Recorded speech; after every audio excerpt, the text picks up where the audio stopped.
Hello, Year 11. Right, listen, big lesson. We're going to look at context in Of Mice and Men. Okay, learning intentions are learning to understand what's meant by the American dream, and we're learning to interpret Of Mice and Men to establish Steinbeck's message. I'll tell you what I'm going to do there. I'm going to make that go into italics because that will irritate me that it isn't. Right, interpret Of Mice and Men to establish Steinbeck's message. Why do we think he wrote the book? What was he trying to say about the world in which he was living and writing?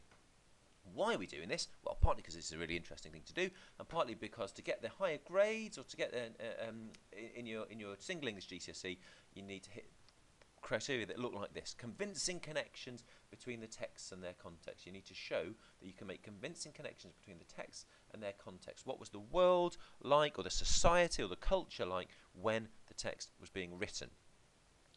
Okay. We need to understand what is meant by the American dream. I'd say at this stage there's loads of things you could say about Mice and Men in context, loads of ways in. We're really up against the clock. We're going to look at one in detail, but it's not the only thing you can write about.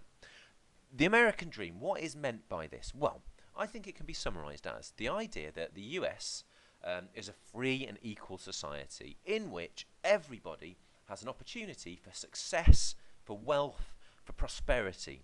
So the dream is that anybody, no matter how poor you are when you're born, you can work your way up, and you can become happy and wealthy and rich.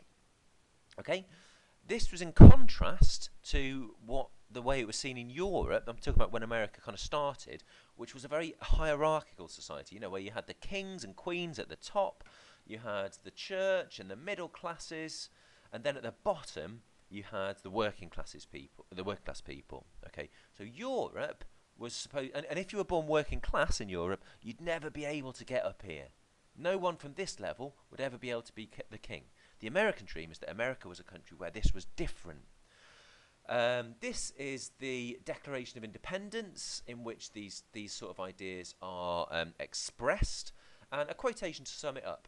This is not from the Declaration of Independence, but from an American kind of historian or thinker from the 30s, about the time that Steinbeck was writing, who said, "The dream is that life should be better and richer and fuller for everyone, with opportunity for each according to ability or achievement." So everybody can achieve in America. Now, that's a questionable idea, isn't it?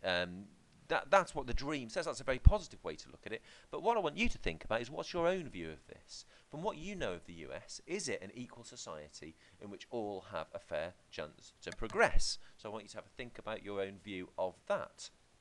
A little bits of stats that might help you out. This is an interesting graph which shows since 1979 through to just year 2000 odd, how much richer people have become in America. Now, if you're in the red line, this is the average earning for the richest people in America.